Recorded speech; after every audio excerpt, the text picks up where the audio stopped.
conmigo es fácil porque en el chat está mi teléfono. Vamos a hablar de un término que me gustó mucho, ya les voy a explicar por qué, que se llama hipoplasia posaxial de las extremidades inferiores. Pero vamos a empezar diciendo que la literatura siempre me pareció muy confusa y las deformidades congénitas no son muy bien explicadas. Ok. Y voy a presentar también una visión, unos patrones que que podamos identificar qué es lo que podemos hacer y hacer planificaciones quirúrgicas. Todo comenzó cuando yo empecé a estudiar ortopedia infantil y me di cuenta que en el Tajian, o Taiyang, como le decíamos Tajian, había esta imagen y decía fémur corto congénito. Pero me fijaba que en el dibujo, en esto que estoy señalando acá, aparece que el peroné también estaba corto, que tenía una deformidad en la tibia, en el mismo dibujo, pero en el capítulo no lo explicaba. Luego, cuando hablaba de hemimelia peroneal, nombraba de que los pacientes con hemimelia peroneal podrían tener un fémur corto, pero eran capítulos separados, inclusive escritos por diferentes autores. Cuando habla en el capítulo de deficiencia femoral, estaba en otro capítulo que ya no era fémur corto y la deficiencia femoral aparece descrita con la clasificación de Aiken, muy popular, y Aiken no nombra que estos pacientes pueden tener otras deformidades en la misma extremidad, apenas lo nombra, pues. Cuando hablamos de hemimelia peroneal, entonces en la hemimelia peroneal, en la clasificación de Ackermann y Calanchi, nombra que pueden tener problemas en el fémur y no ahonden en eso. Cuando vemos la clasificación de Arthur Papas de 1983, vemos que él expone ahí deficiencia femoral en los primeros 4 tipos. En los últimos tipos habla de fémur corto congénito y el tipo 6 resulta que es una deformidad de una hemimelia tibial que puede tener afectación de la tibia y me di cuenta que estaban mezclando peras con manzanas. En la clasificación de Paley, hay una deficiencia femoral que la tipo 1, la tipo 2 y la tipo 3 pertenecen a un mismo grupo, pero él coloca ahí unas pacientes con unas deformidades de fémur que pertenecen a otro grupo en la tipo 4. Y en la tipo 4, él mismo, cuando presenta la clasificación, Paley sabe que eso no pertenece al mismo tipo de deformidades, pero lo que hace un poco complejo entender cuál es el problema.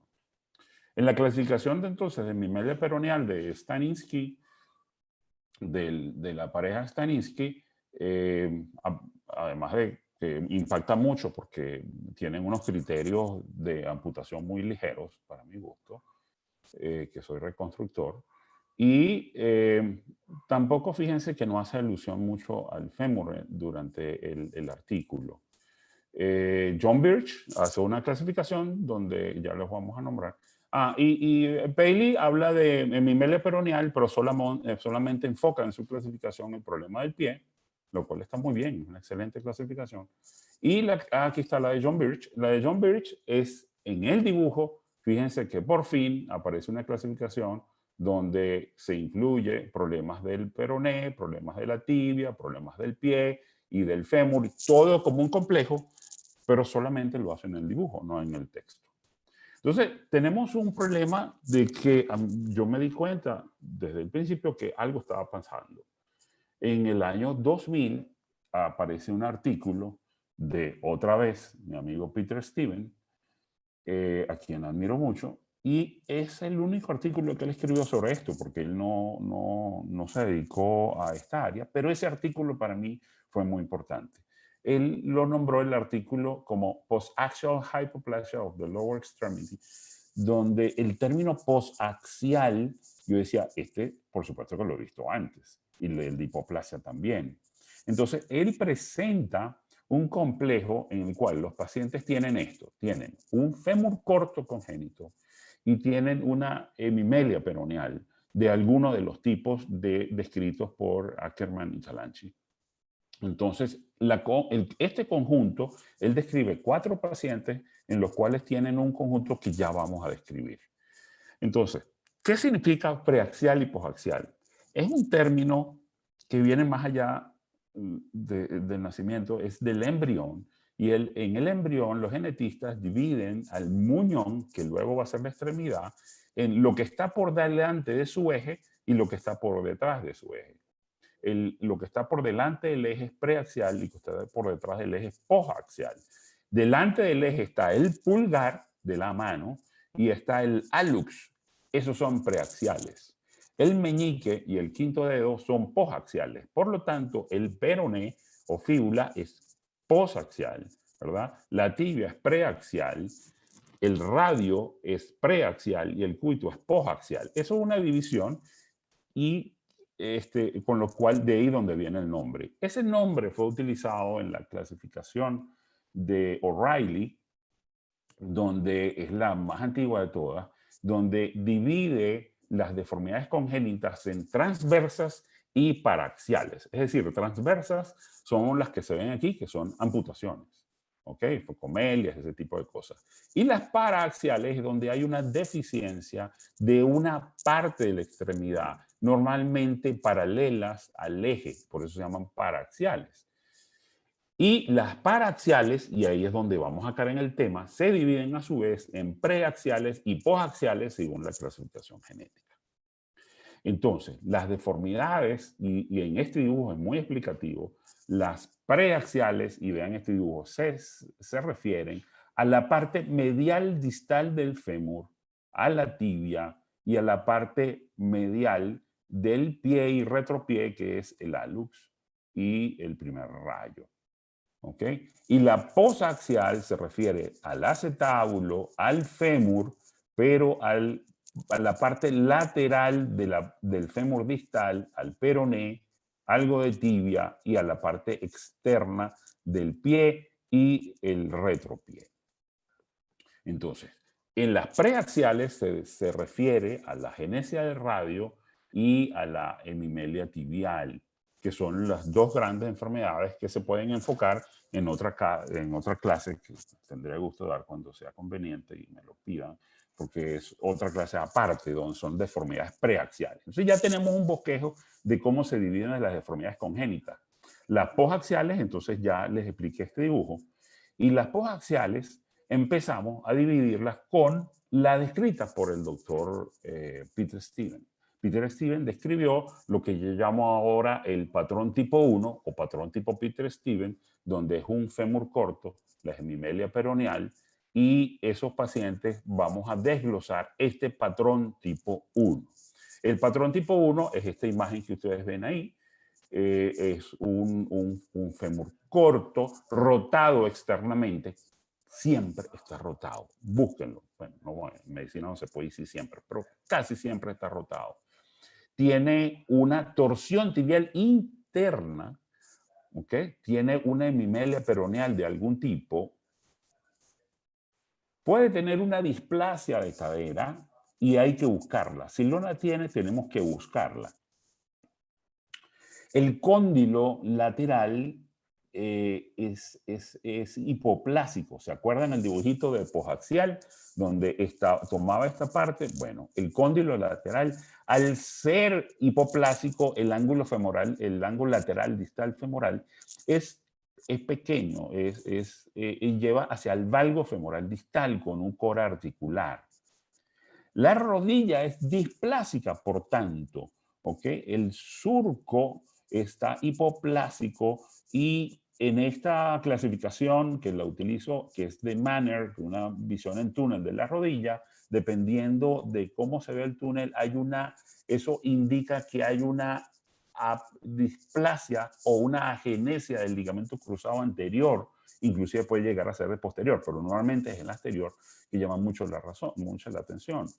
Entonces tenemos imágenes como esto, si ven, está viendo un video ahí el signo que ustedes ven ahí como el signo de la gaveta, del cajón, donde se mueve hacia arriba y hacia abajo.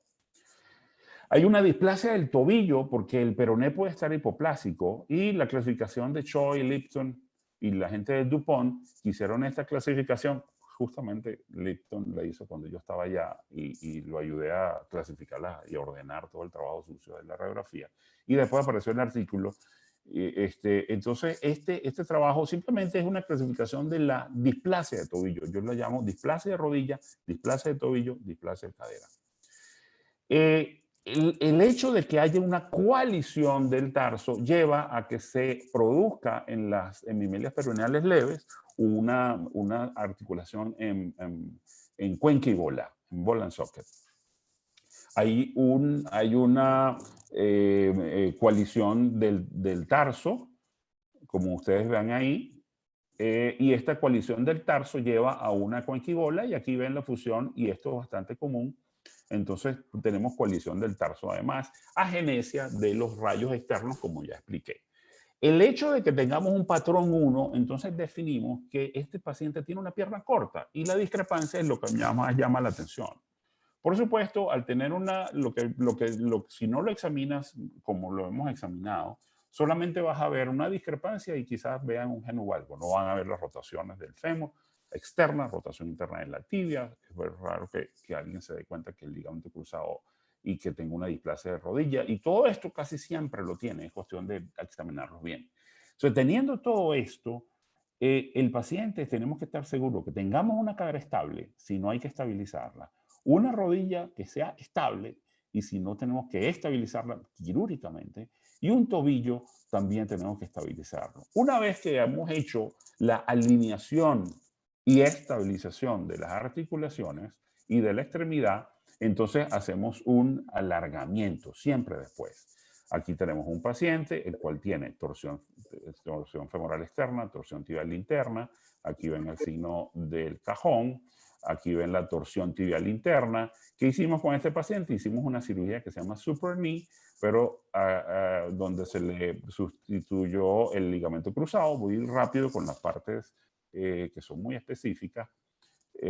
Hicimos una osteotomía derrotadora y varizante supramaleolar con una placa. Entonces, hicimos una osteotomía supramaleolar derrotadora de la tibia de interno hacia externo, y finalmente tenemos una pierna corta. Sí, está corta, pero está alineada. Su eje está en ligero valgo, como ustedes ven ahí, pero está bastante bien alineada y lista entonces para hacer un alargamiento. Como está la rodilla estable, y tenemos mucho cuidado de hacer el alargamiento con un fijador que esté articulado a rodilla. Hay que saber hacerlo, poner la bisagra en el eje de la rodilla, en el centro de rotación, extender la tibia para proteger la rodilla, porque a pesar de que hayamos hecho en previa cirugía una super knee, sigue siendo una rodilla displásica. Mucho cuidado en cada control, la cadera que estarla mirando, que parezca que está redonda, a veces el acetábulo es displásico. Y entonces hacemos un alargamiento. Y luego, después del alargamiento, lo pasé a placa y tiene su fémur completo. Aquí tenemos otro niño de 13 años de edad, me llega así como está, y fíjense el mismo patrón: torsión femoral externa, torsión tibial interna, genuvalgo perteneciente al fémur, la patela subluxada. Bueno, la patela no lo había nombrado, es típico que se subluxe, la patela es pequeña. Entonces hicimos, este paciente, la rodilla era estable, entonces en este paciente nos fuimos directamente a la colocación del tutor. Esto es raro que yo lo haga, pero en algunos casos la rodilla es estable.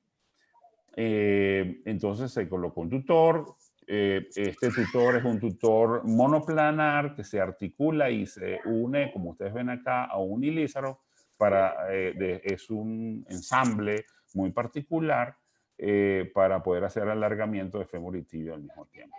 Aquí está el mismo paciente en el postoperatorio, y muy importante la rehabilitación. Este paciente terminó alargándose 7 milímetros de fémur y 3 de tibia, en total fueron 11 centímetros. No es común que haga eso.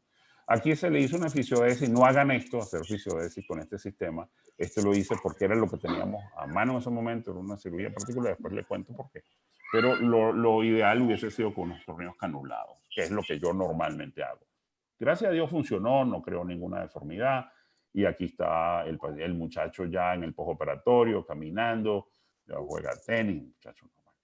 El tipo 2, vamos al patrón 2. El patrón 2 es una deficiencia distal, es decir, tiene una hemimelia peroneal muy severa, normalmente una hemimelia peroneal 1B o 2 de la clasificación de Calanchi.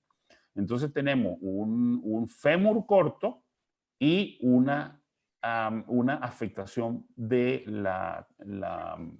una hemimelia peroneal grande.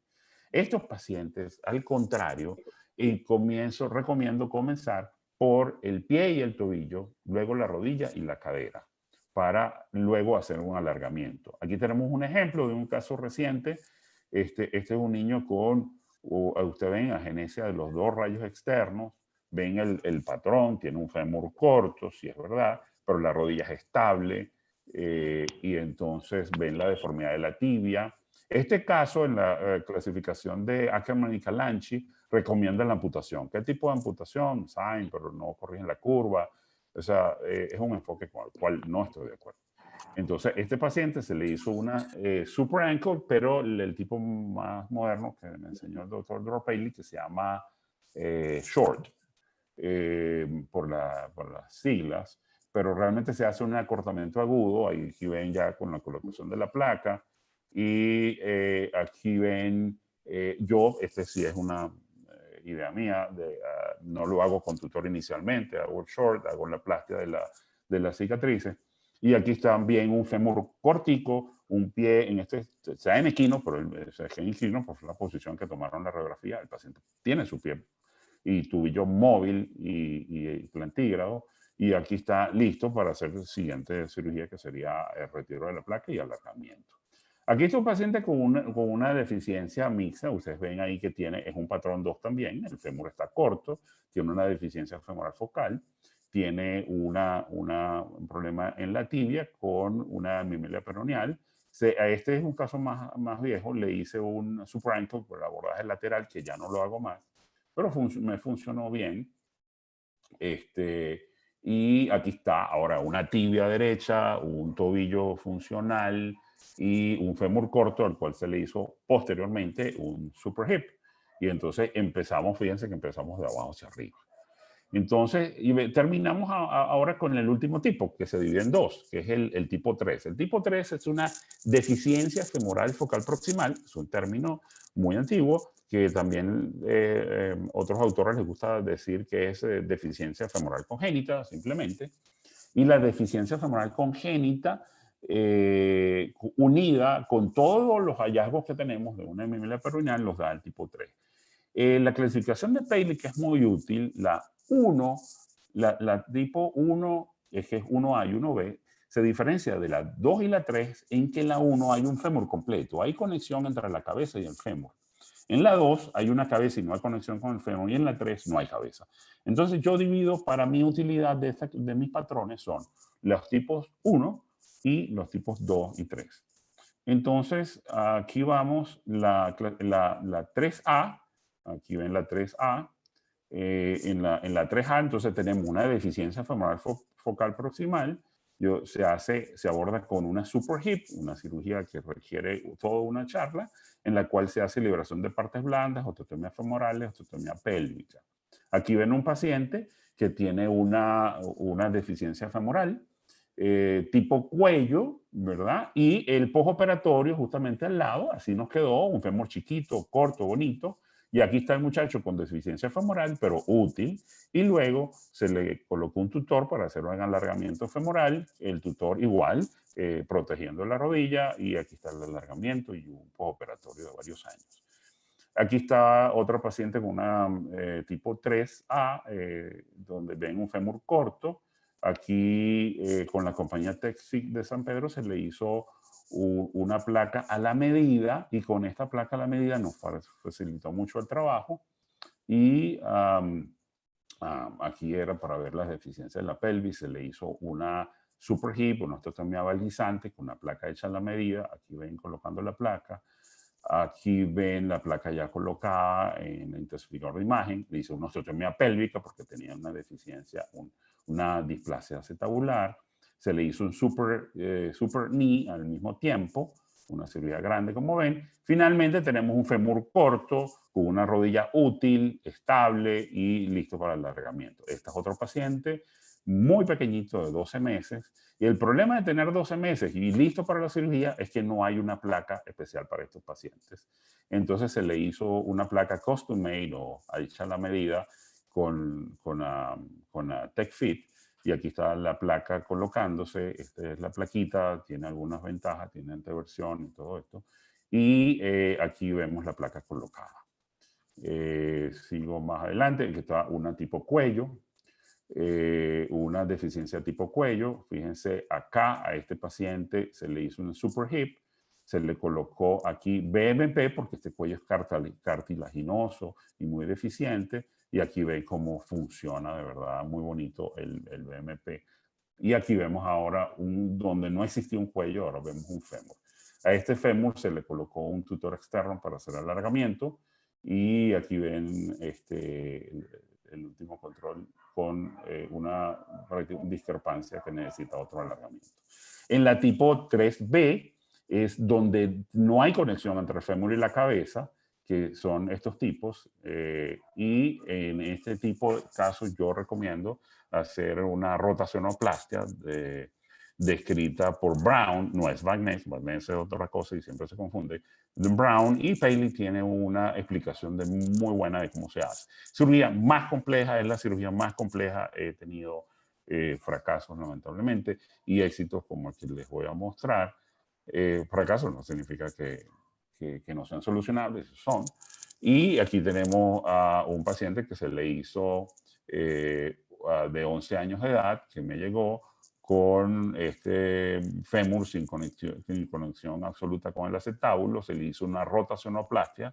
Ahí ven el dibujo de la radiografía, donde se ve la artrodesis del fémur volteado. Fíjense que el peroné está ahora del lado medial.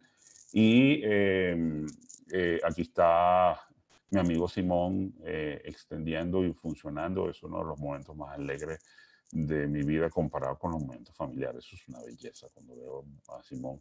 Ahora puede usar su prótesis y vemos a Simón estrenando su prótesis y caminando. ¿Okay?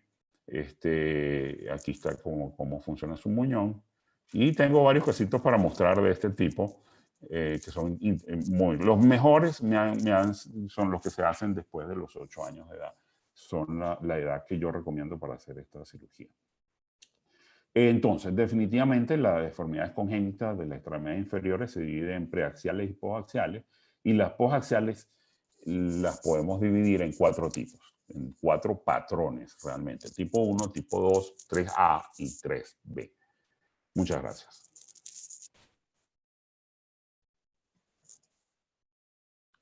Bueno, Miguel, muy bien, muy bien.